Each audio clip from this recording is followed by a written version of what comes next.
Hello, Devlin Bishop here with you, and welcome to Devlin's Pirate Radio Show.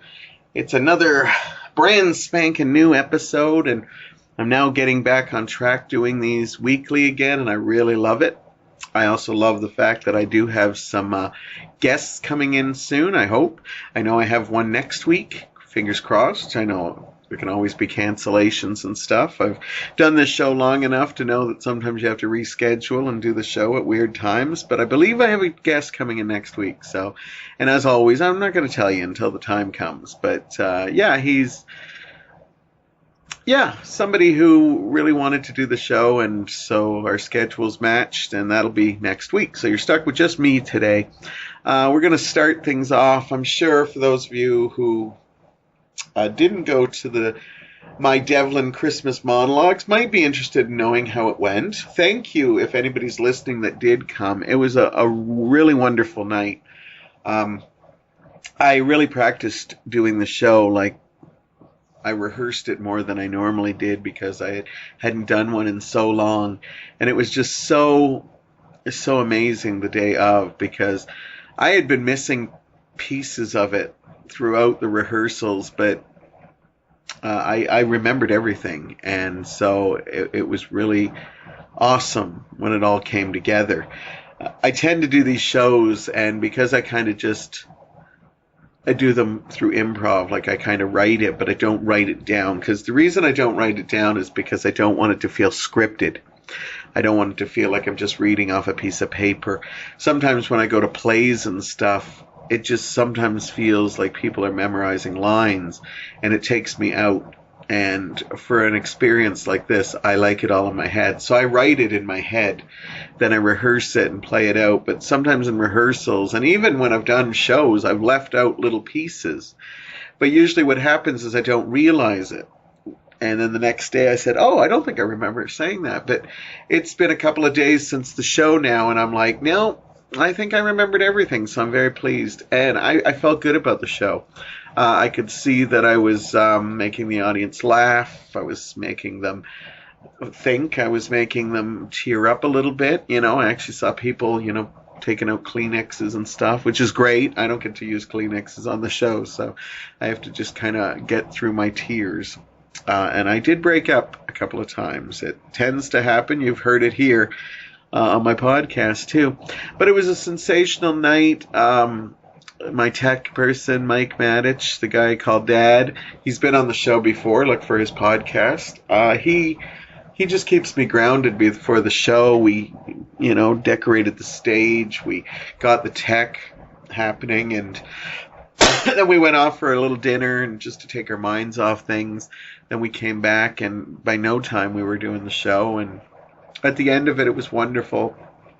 People came up to greet me, and I always love that. And the best part for me was I have like 6 people that I consider the most important people in my life.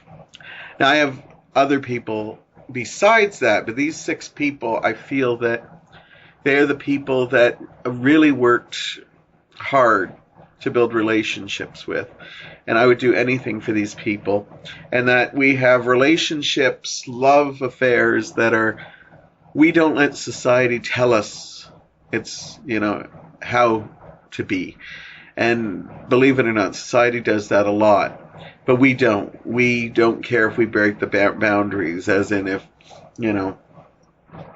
we're comfortable in our skin, we are honest with one another, we talk genuine to one another. They tell you only get one soulmate in this world. I've found 6. I have found 6 so far, and others I'm pretty connected to too, but these 6. So anyhow, it's hard to get these 6 in one place, and my dream always was to get a picture with me and the 6. And it's usually my nephew Jonathan, and it's no criticism to him. He just lives out in Whitby, and he just doesn't come in all that often. So Jonathan he's been one of the family members that have come to every single show. In fact, he's the only family member who's went to every show. So he was coming in, and it looked like I was going to finally get my picture, and then one of my friends couldn't make it. And I was a little pissed off. I didn't really yell at him, but I kind of made it clear that I was really looking forward to this. I was billing this as a final show, a monologue show. As I said, I might do others down the way, but he couldn't make it because of his scheduling and stuff. And yeah, and he had known for several months, so I just thought there was got to be a way that you could get around it, but he couldn't. And yeah, I was a little bummed, but when the show started, I said, concentrate and focus on the faces that are there, not the ones that aren't there. And yeah, even to the point where a couple members of the other 6 wanted to actually write him and said, what are you doing? He's wanted this for so much. It's going to mean the world to him. And they didn't, but they wanted to. And the most wonderful thing happened is, I guess he felt that I really wanted this, and he moved heaven and hell to get here. And so when I stepped out, I was doing my monologue, and I'm recognizing faces. Sometimes when you're in the zone, it's hard. You don't want to connect too much with the faces because you're doing a show for everybody. People I've never met before, people I know a little bit, people I care about immensely. So you don't concentrate, but you start seeing where people are. And there was my friend sitting there. So he did everything he could. And then as I was doing my mingling and hugging and thanking everybody, one of the group, Damien, kept saying, we want you in here. We got a surprise for you. We got a surprise for you. And they brought me in and they set up a picture, which should be the cover photo. So you'll get to see that. We got many pictures, so I have a lot of them now. I have 2 right now, but hopefully people will send me other ones that look good. But yeah, I'll definitely be blowing this one up and putting it on my wall because I got a picture of my 6, and yeah, it made me feel wonderful. And I'm still riding the high of that show. The thing I do the show for most is, I don't do it just, you make a little bit of money, sure. But the truth of the matter is I do it because, one, I like telling stories. That's why I podcast. You don't get the same reaction from podcasts. You just see 8 people viewed it. 10 people viewed it. Hopefully one day I'll be back up to my 17 people viewed it. And then what happens, you don't get, you might get the odd comment, Superfan Jen, will comment, and a couple other people. I saw Superfan Jen there. It was nice having her there. And she said she needs to catch up, and she was happy to hear that I was going back to weekly format again. And I said, yeah, I didn't think it was going away permanently, but we'll see how it goes. But I've been enjoying doing them so far. So anyhow, the reason I do these shows is afterwards, so many people came up to me and told me that it reminded them, like me telling my Christmas stories reminded me of their Christmases. I had some people telling me that there's a section in it that I talked about some of the hard times I went through. And they, were very sweet and said that they had gone through stuff like that too, so they totally understood. And yeah, that's the stuff I love. I actually met 4 young people that came to see my show. Didn't know them from improv. They are a meetup group that meets up and tries different things. And they saw my show and thought, that sounds like fun. And they basically said that they absolutely adored it. They were laughing, they were crying, they were feeling it. And that made me feel great. But the one woman that was there, the young girl said, I absolutely love your name. I love Devlin, and I'm telling you right now, I am going to fight with my future husband that I want Devlin as my son's first name. And that's mind-blowing because, I know it's just she likes the sound of my name, but still, I think it's an honor that she told me that. And, yeah, who knows? One day I might be teaching improv, and there'll be some, teenager there who's named Devlin, and I'll find out it was this, girl's. But doing the math, I'd be really old, so we'll see. Anyhow, it was a great night, and I loved that people told me. Some people said that when they got home, they actually somebody I mentioned Boney M's Christmas album a lot, and there was snippets played in there, and they actually said that they want to go out and buy it for this Christmas season, and they also started decorating the house early because they were in the Christmas spirit. That's what I really wanted, because I was nervous with the show because it is all about Christmas, but there were a couple, naughty stories. That's why I billed it as a naughty and nice, and that, it might have adult humor. But I wanted that tone still there, and the good news is it was. People were telling me stuff, and thank you again for everybody who came out, and for those of you who didn't but wished me well beforehand. I always think that's nice. I can't make it, I don't even need a reason, but people that write you and say, I can't make it, I really wanted to be there, but just have a great show anyhow. That means a lot to me. I had a lot of people that are really close to me that didn't even write me or say they were coming or not. And, I want to be, above it all, but, that still stings. But right now I'm flying high on the success of the show, and we're going to enjoy that for a little while. Anyhow, I'm going to be talking about a lot of stuff on this episode, as I always do. I kind of like the new format. I noticed I'm getting back into my routine, so I'm going to fight that a little bit. Oh.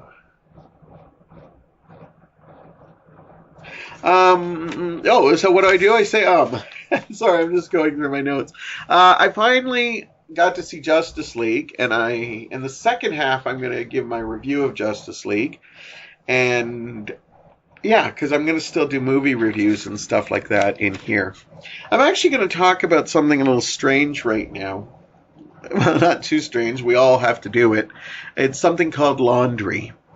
And for anybody who is a regular with the show, I will talk about just about anything. If you go back to my other episodes, I will rant about stuff that pissed me off. I will give my thoughts on things, and sometimes I'll just talk, and sometimes I'll just share memories. But laundry's been on my mind a lot lately. This isn't an in-depth look at laundry. My apartment that I live in, the dryers have been down for quite a while now, a couple of weeks. And so we have gone across the street. There's a little laundromat there that's actually quite nice, and I'm actually finding that I'm enjoying it. Now, our regular ritual was we'd get up on Sunday morning, we'd go do the laundry, and then, we'd put the laundry in, run back up, I'd make French toast, and we'd watch Bewitched episodes. You'd be surprised how many seasons we've gone through already.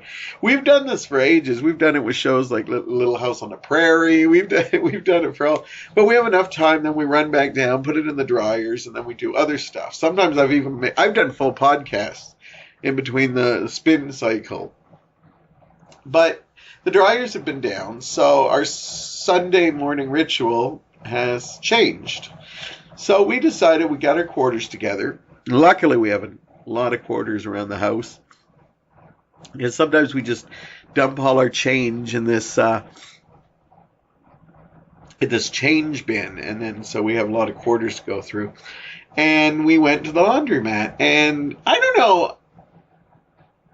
You get used to having it right in the place you are. I'm sure people who have homes and stuff, this in no way is going to make you want to run out and use the laundry, but I actually kind of find laundromats a little bit interesting and very soothing as well. We had to do this a couple of years ago, and even then I found it was quite nice. I remember listening to music. I remember reading a little. The one place had a TV at the time, so you could watch some stuff. But this one's just a small one. And we go over there, and I have my music playing, and it kind of reminds me of the movie Baby Driver, which I'm obsessed with. And there's a scene where they're listening to their Walkmans in the laundromat. And I don't know, there's something about it. I like just kind of having my Walkman in. I've asked Mike if he wants, me to bring the connection so he can listen too, but he's okay just flipping through magazines and stuff. But I like it. I like just sitting there watching my clothes tumble. I like watching the interaction of all the people.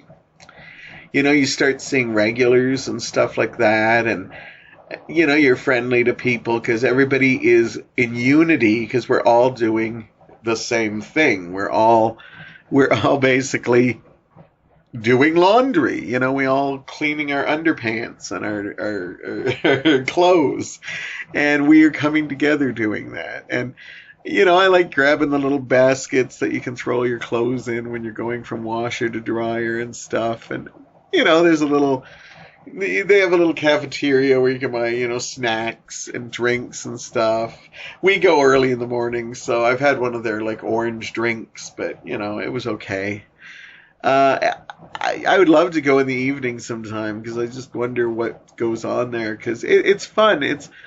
Everybody's kind of polite to one another just because they're just like, yeah, we all have to do laundry. And it's almost like a common denominator. It brings you all down to the same level. You could be a rich person using the laundromat. You could be a poor person, but we're all there, waiting for our times to run out, plunking in ridiculous amounts of quarters. But in the end, we also find that it's a little bit cheaper than when we actually use the ones down in the basement. Because we actually have ones that you pay for, but you need a special card. They don't take quarters. But when we do the math, it's a little bit of a savings. And it's quicker because the laundromat stuff is so much faster. Their dryers are more industrial strength than the ones we have. And we have pretty industrial ones. But, hey, they've broken down for the last couple of months. I can't really commend them right now. So anyhow, it's kind of nice. It reminds me of that Spoon song, Romantic Traffic, where, you're in the traffic and you look over and you like bond with somebody for a second and then they're out of your life forever. And that's exactly what the laundromat feels to me. You have these little interactions with people and then, once they're done in the dryer, they fold up their clothes or just throw them in a basket and they're gone. And you don't know if they'll be back next week or if you'll ever see them again. And it's kind of nice. And I always have my music playing. And since Baby Driver, I'm surprised. I don't really care if people see me dance. I used to be very, oh no, I like this song. What am I going to do? I want to tap my toe. I want to. And I'd tap my toe or something like that, or even mouth the words I'm famous for. But now I'll literally like do a little dance and stuff. And then remember that they don't know what I'm dancing to, so it probably loses its translation. But I'm also getting at that age where, maybe I'm going to just go through that stage where I don't really care what people think and look at. But yeah, I'm actually having Zen moments at the laundromat, and there is something mesmerizing about looking in your, watching your clothes like go around in these big dryers. And then I always wonder, if I stood in front and looked at someone else's dryer, would they freak out? Because, I'm looking at your unmentionables, But, yeah, I don't, because I think I might be crossing a line, but, some cute guy there doing his laundry, is it wrong that I want to look at what kind of underwear he wears? A little. Okay, it's a little wrong. I will I will agree with you in that. It's a little bit wrong. Anyhow, so laundromats. I'm not saying go use them, but I like it. So we're now kind of deciding that when I know we're probably going to go back to routine and stuff, and there could be a point where the laundromat is the routine, but I just love it. I start Sunday morning. We always decided to do the laundromat early. Like, we do Sunday morning ritual. We get up early just to do the laundry, and then we have the whole day. Like, literally, somebody calls you and says, hey, you want to come over and do something? Sometimes you used to have to go, I got to stay and do the laundry, but ours is done. So we can just decide, it's a beautiful day. Let's go take a drive somewhere. Done. But we might probably get right back into our old routine and, like one big snowstorm, and we'll just be like, yeah, I don't want to drive over to the laundromat. Let's just go use the one downstairs, and then Bewitched will be on, and we'll be like, you know what? I missed this. So I don't know. But right now I'm enjoying all the laundromat stuff I could. So there you go. Laundry. Anyhow, we're going to move on from that. And hey, extra bonus points to you if you're actually listening to this while doing your laundry. There you go. I said it. So I have been thinking about this. Why am I saying this? This is a serious topic, or one I'm concerned about. It's extinction. And not just the extinction of the fact that, tensions are building between America and North Korea and other places in the world. And I'm worried about the extinction of mankind soon, although that does weigh heavy on my head some days. This is about some of the things that I'm really saddened are being extinct in the world. Free speech. And this one is a little scary because going back to a time when we didn't have free speech, and then we got it. But now we still have it, but you don't really have it, if that makes sense. If you agree with the status quo, the moral majority, you can have free speech. But if you literally speak your mind, even if you're not hurting anybody or saying hurtful words and people disagree with you, you are ostracized so fast. And we now live in a society where we can just jump on people and, you can say, it's such a beautiful day on your social media, and people will reprimand you if they truly believe it, because that's what they do. I think some people reprimand you just for that. And I realize that free speech is extinct because you can't just say what you want. If you said joke that's off color or racist or thing, and I'm not saying, some racist jokes are bad. They shouldn't happen at all. Unless it's politically incorrect. I'll be the first one to say it. But if I'm with a close friend, we sometimes tell jokes that are a little blue, a little off color. And we tell them to each other. We're not exactly going to just be racist and put it in let's put this in a chat room for this group. But there's no free speech. And I don't know. I want to say it was Kurt Russell. Somebody just posted it was probably a meme, and it said something like, it's sad that we fought for free speech. And then you can't actually voice your opinion unless you agree with the majority. And it's sad that we fought for something that we don't actually have anymore, but everybody's convinced we do. And it's totally, totally true. It is absolutely 100% true. You have to watch what you say about certain groups, certain genders, certain things. But other groups are allowed to say stuff, If you're white men and you're easy targets, you're allowed. We're allowed, You can't say anything sexist, but, women can still make comments about men that I hear that are like, that's really sexist. But it's okay. So, free speech on the extinction list.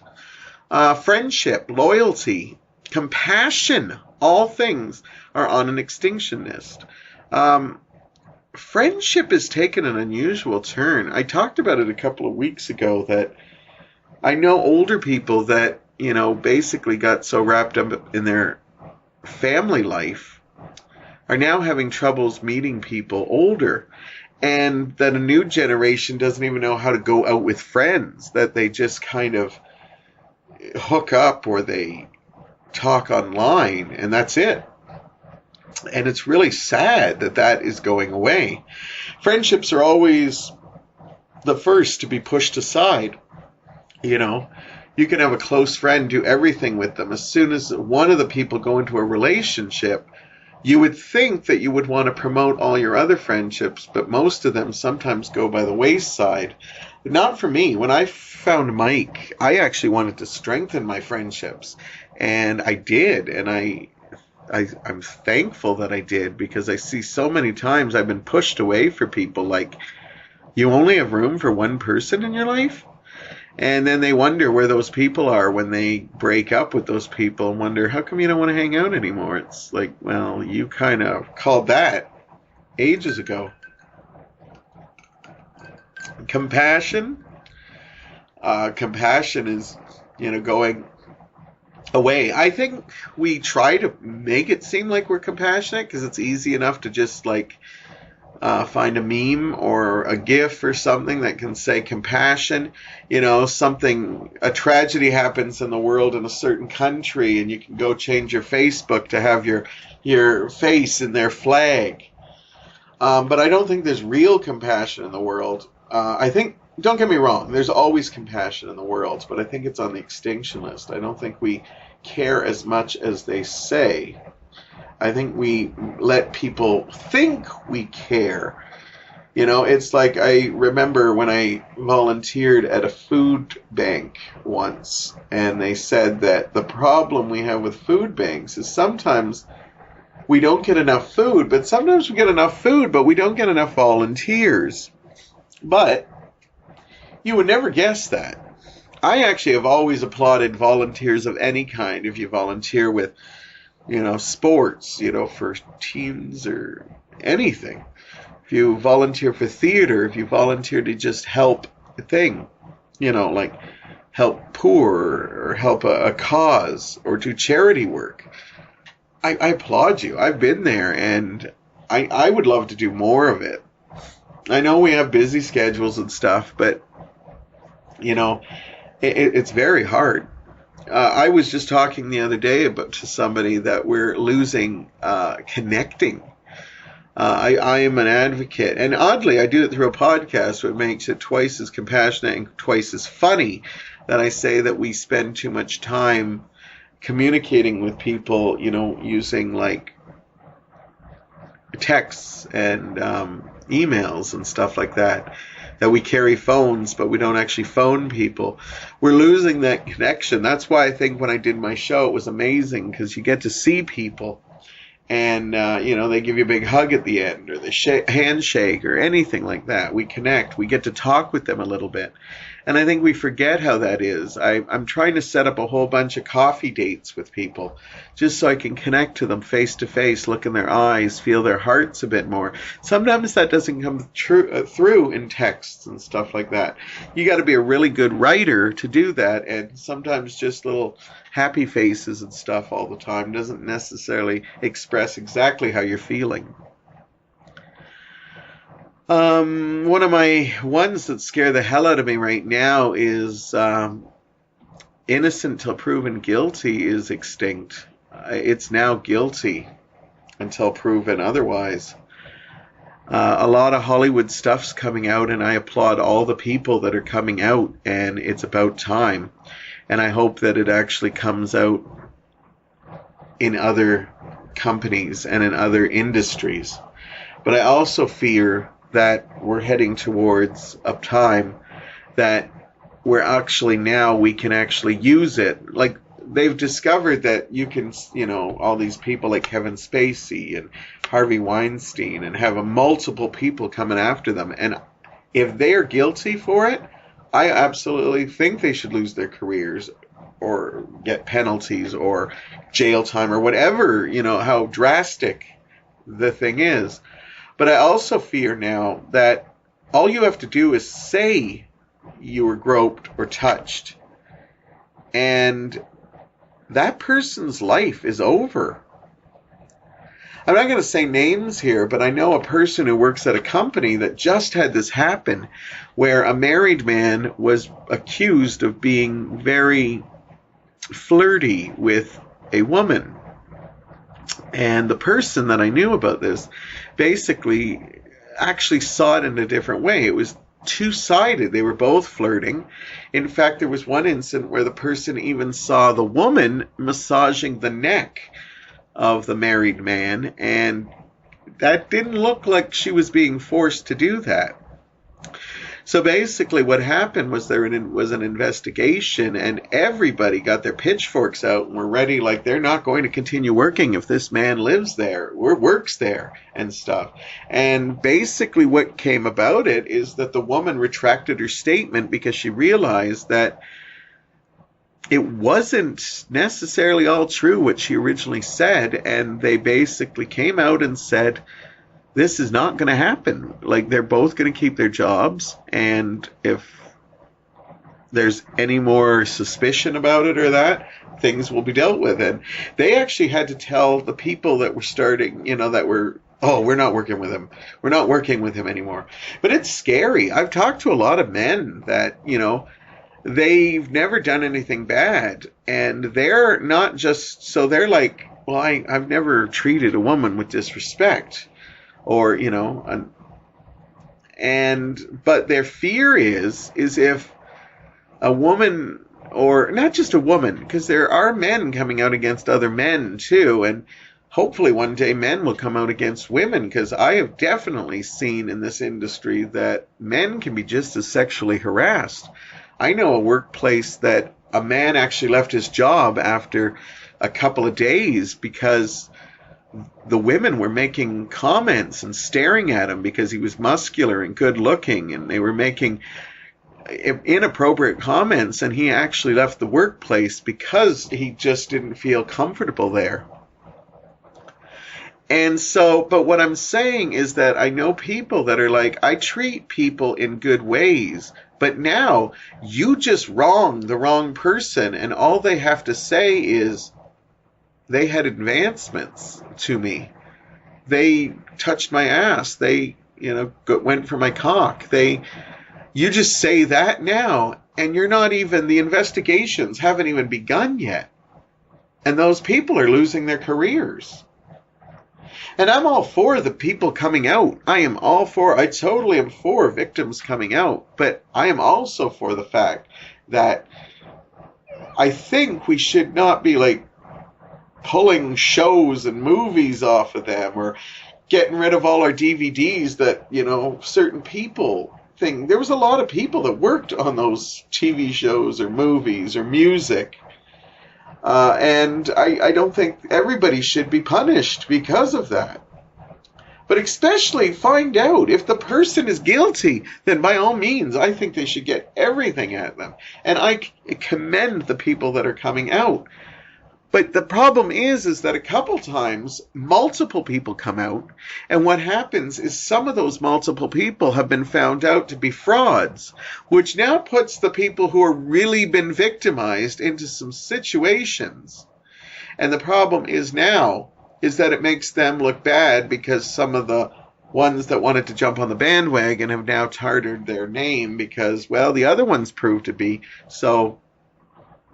And that is the sad state of affairs, because if there's a situation where there's actual victimization, then yes, justice should be served.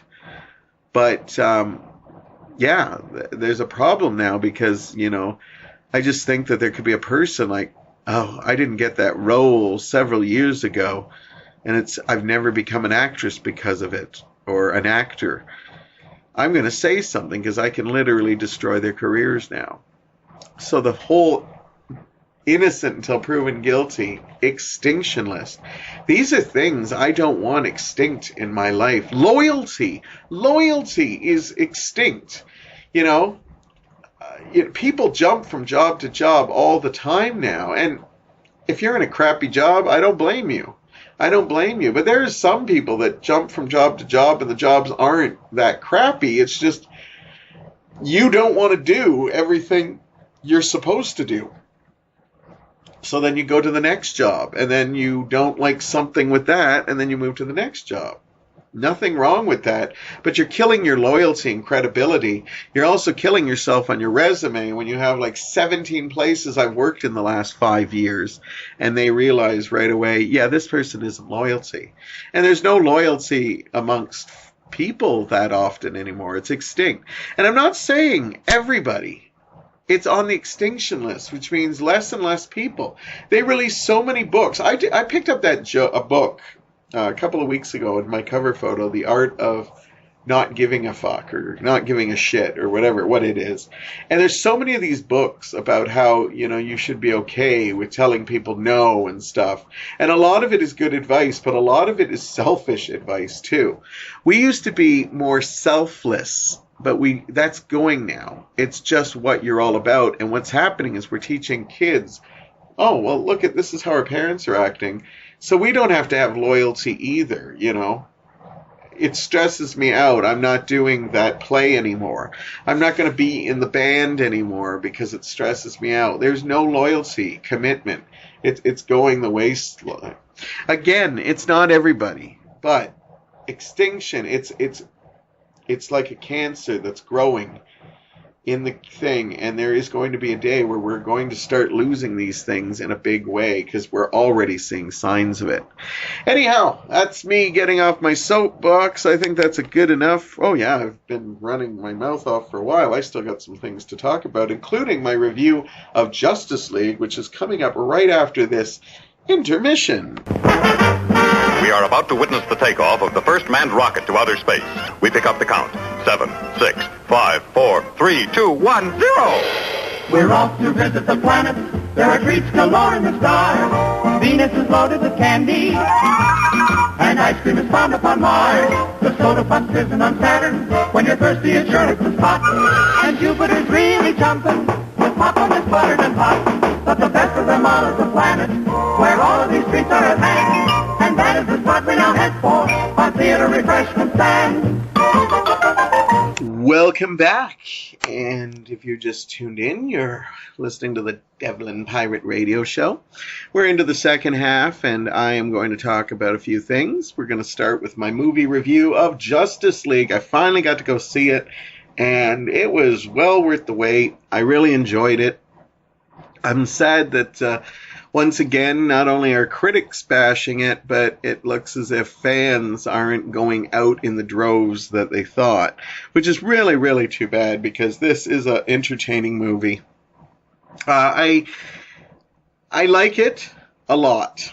I think there's so much to like about it. Basically, the premise is, Batman and Wonder Woman start together to put the team of the people that they discovered in Batman versus Superman. They put the team together in order to fight Steppenwolf, I think, who is coming back to Earth to prepare the world for his boss, Darkseid, I believe. I don't think that's a spoiler. I guess if you don't read the comics, it would be a spoiler. And basically, this is a wonderful movie. Now, there was some trauma behind it. Zack Snyder, who had directed Man of Steel and Batman vs. Superman, was directing this one. And he had some personal issues. His daughter committed suicide. Now, they had filmed a good chunk of this movie, like pretty much almost all of it, and he had to step down. He actually tried to work through it, but he just couldn't do it. And they brought Joss Whedon in to take over, and they gave Zack Snyder the credit for the movie, but Joss Whedon came in and directed a whole bunch of new scenes, which nowadays, I don't know why people get upset when they do like new shoots, because it seems like every big Hollywood movie goes back and does reshoots now. And at one time, reshoots were like the kiss of death, but I don't know why people still freak out about it. Some of the biggest movies that people love had reshoots. In fact, they schedule reshoots in there. But anyhow, there was some issues with the reshoots because of the fact that, Henry Cavill was working on the new Mission Impossible movie. And I guess his character is a mustache, and Henry Cavill grew the mustache. But they refused to let him shave it when he went back to play Superman. So some fans were pissed because they had to actually CGI his mustache out. I actually only saw it visible once, and it's pretty early on. It made me nervous, I'll warn you. It made me a little nervous. But after that, I got into the movie so much that it was really good. Is the movie perfect? No. Most of you who know me regularly know I'm a huge Batman vs. Superman fan. And it's one of my all-time favorite films. Like, I love it. I don't care. I've always said it's going to have a renaissance one day. And, it's not as good as I'm not a big Man of Steel fan. It's not as good as Wonder Woman. I actually like Suicide Squad, but Justice League is probably in there. I liked it a lot. The character stuff is top-notch. Seeing them work together is incredible.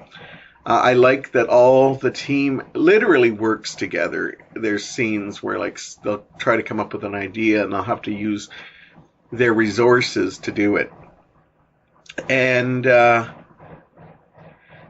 it's really well done, and there's a lot of humor in this one. You know, when DC started, they tried to keep humor way down to a minimum. But this one, you can tell they are trying to get it. In some ways, now I enjoyed the humor. I thought they didn't add too much. They still had the, you know, there's still dark side. It still fits in with their universe. But story-wise, I hated that they had to kind of, I don't want to say dumb it down. But because, you know, and I love all the Marvel movies, so I'm not really putting down the Marvel movies, but they had to kind of make it more like a Marvel movie, but I'm glad they kept some things. They kept the dark tone, even though there is a lot of humor in this.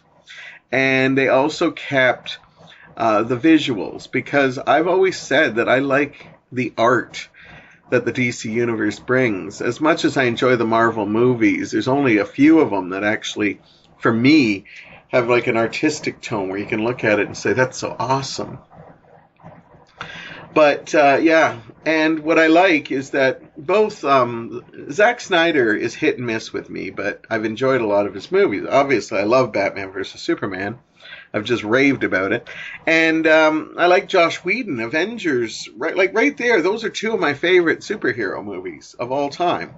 And when they come together, it's hard to tell who did what. And that's great, because it would have been weird if you could just see in the movie. And everybody has their theories, which I think makes this movie even more fun. You get to see the movie, and then you say, I think Joss Whedon definitely put those new shots in. And, you know, I remember arguing with a friend, like, no, that's definitely Zack Snyder. That was like stuff from 300 and stuff like that. Some of the action sequences are a lot of fun. As I said, I like that they actually work together. There's scenes where they bond, and it's not just, you know, one or two characters. You'll see that everybody has moments. You'll see scenes with, you know, Batman and Wonder Woman. You'll see scenes with Aquaman and the Flash. You'll see scenes with Batman and the Flash. And it makes for a nice tone. I have to say that this isn't really a big spoiler, and I really think that they made a mistake not putting it in the promotional of it. We all knew Superman was coming back. In the final scenes of Batman versus Superman, we all knew he was going to be returning to the fold. And I have to say that I'm actually shocked and surprised how they brought him back into the story. And I pleasantly surprised. Like, I thought it was clever. It was very unique.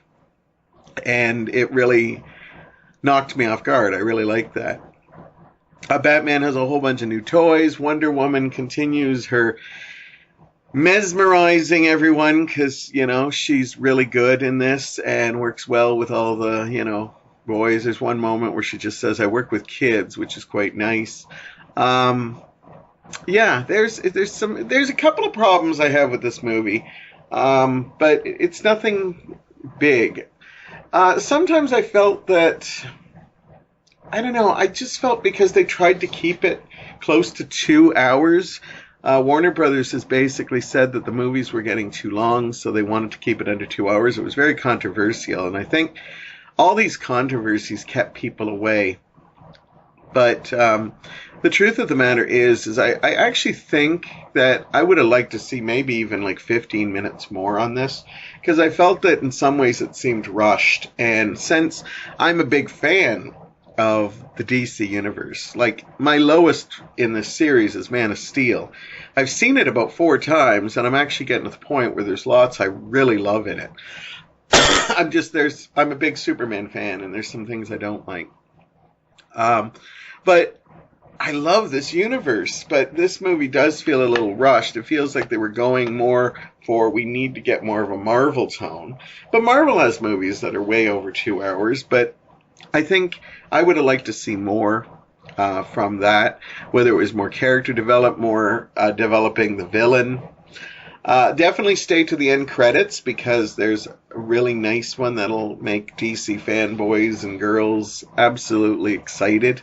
Certainly made me excited.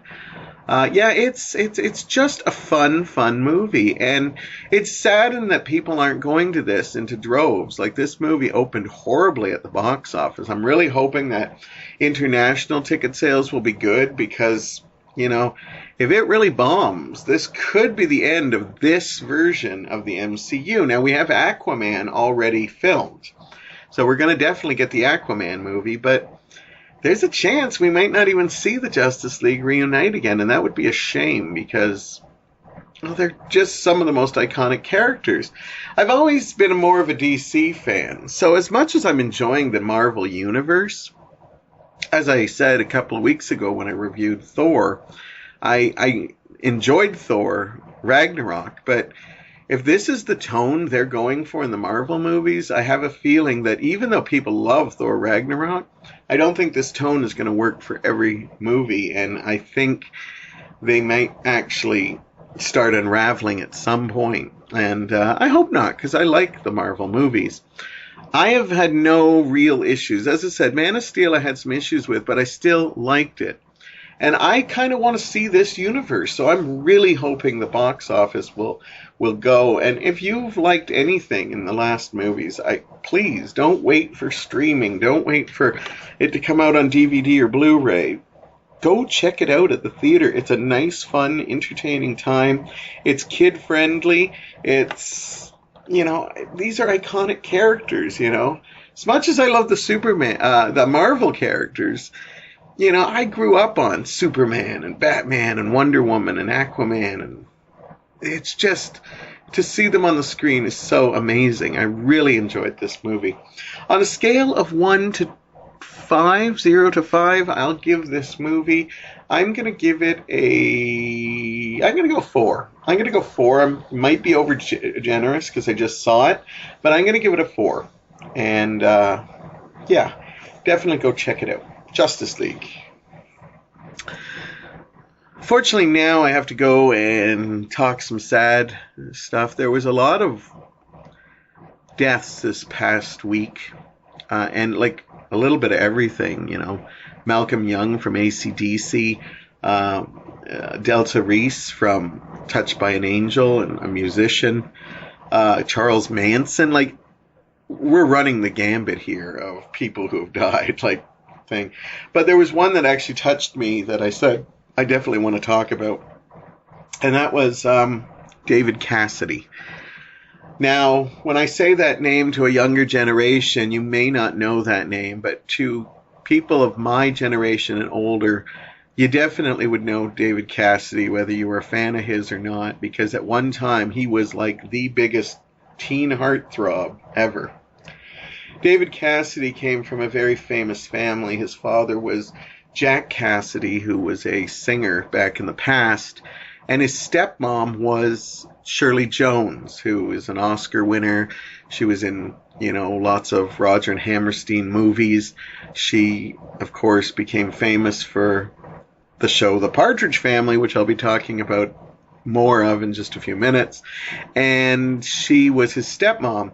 And he's also the stepbrother half-brother, yeah, that's better, of Sean Cassidy, who became a teen heartthrob himself a couple of years later with singing and the Hardy Boys.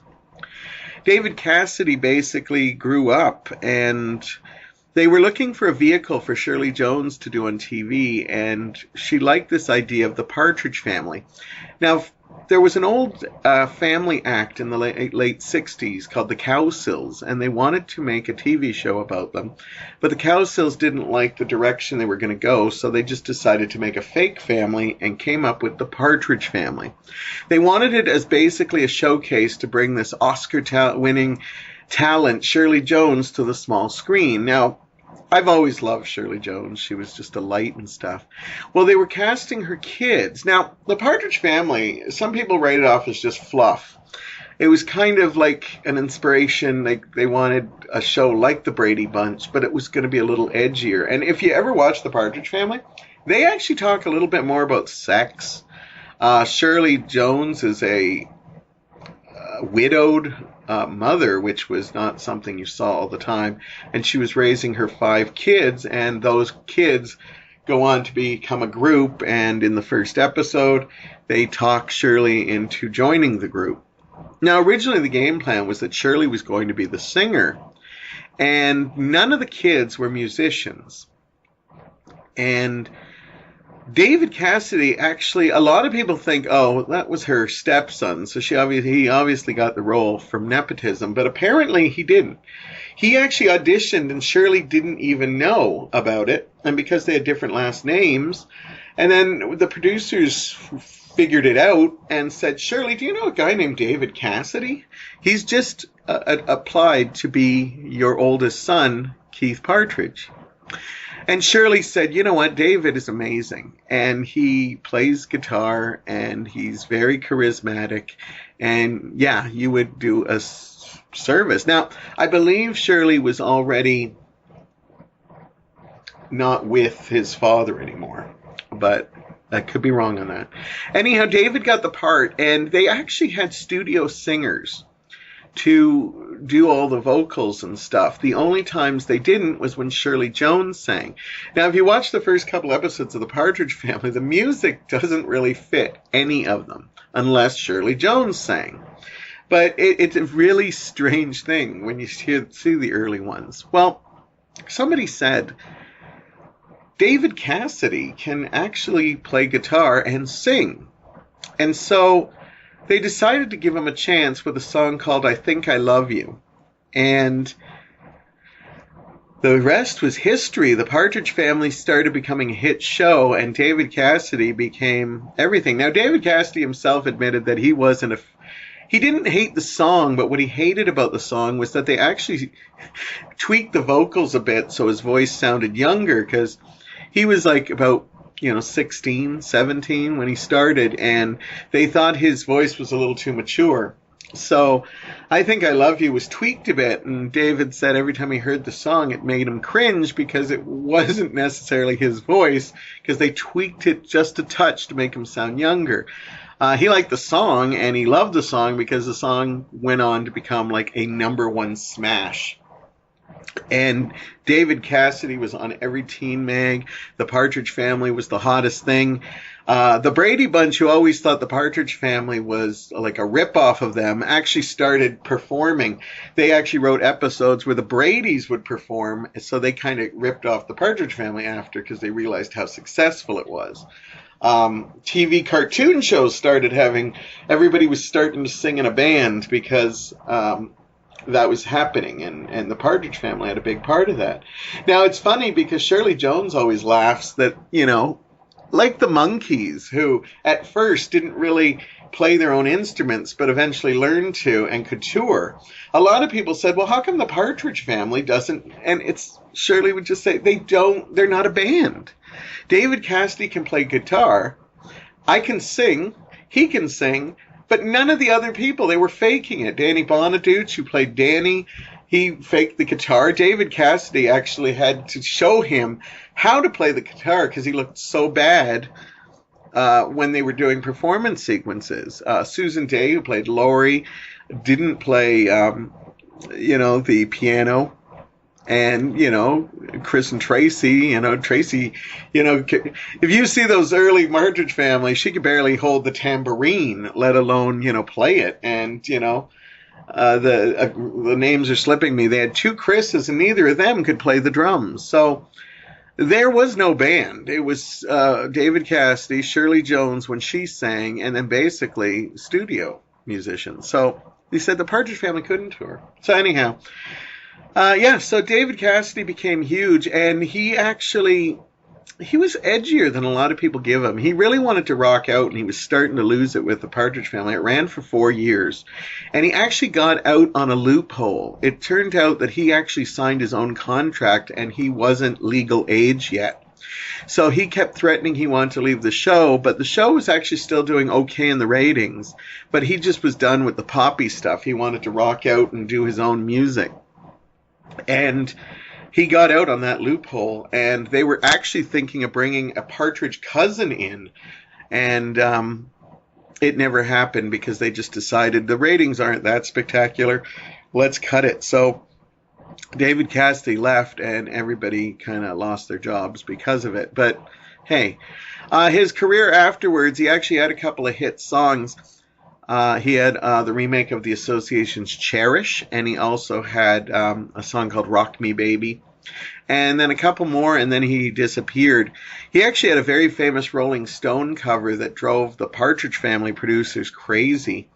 Nowadays, you see, teen heartthrobs, and they're always shirtless, but back then it wasn't. But he did like a photo shoot for Rolling Stone, and he wanted to show how edgy he was, and he literally had pics done of him shirtless for the cover, but there were pics that were also taking that were like showed the top of his pubic hair coming out of his pants, and like for a squeaky clean show like the Partridge Family, they may have talked about sex and stuff, but that was a little too edgy for them, and it really got producers really up in an uproar. So I think in some ways they were relieved that the Partridge Family was coming to an end. It's a fun show. If you've never seen it, check it out. I always had to laugh watching it. They're hit and miss. There's some really bad ones, but there's a lot of good ones. And, the Partridge Family had lots of hits as well, not big ones like I Think I Love You, but I Woke Up in Love This Morning, Meet Me Halfway, Summer Days, stuff like that. And but David Cassidy had a hard time. He continued to try to do some acting, but he had a hard time because once people knew him as Keith Partridge, that's basically what they knew him as. And he, after his career started fizzling musically, he tried to stay, but, I think he did some guest appearances on some TV shows and stuff, but he just couldn't get a break. But he continued touring. He kept trying to keep his brand alive. In the late 80s, early 90s, I can't remember exactly when, he actually released a song to show that he was still around that actually got some airplay. It was called Lying to Myself, a really good song. And he actually had something on the radio, and he tried desperately to get that, and it didn't work. None of the other songs that followed got any attention, and so his short-lived comeback didn't really work. He actually did lots of Broadway. After that, I think he did a run in, I don't know if it was Broadway or the touring company, but he did like Joseph and the Technicolor Dreamcoat and stuff like that. So he constantly kept working.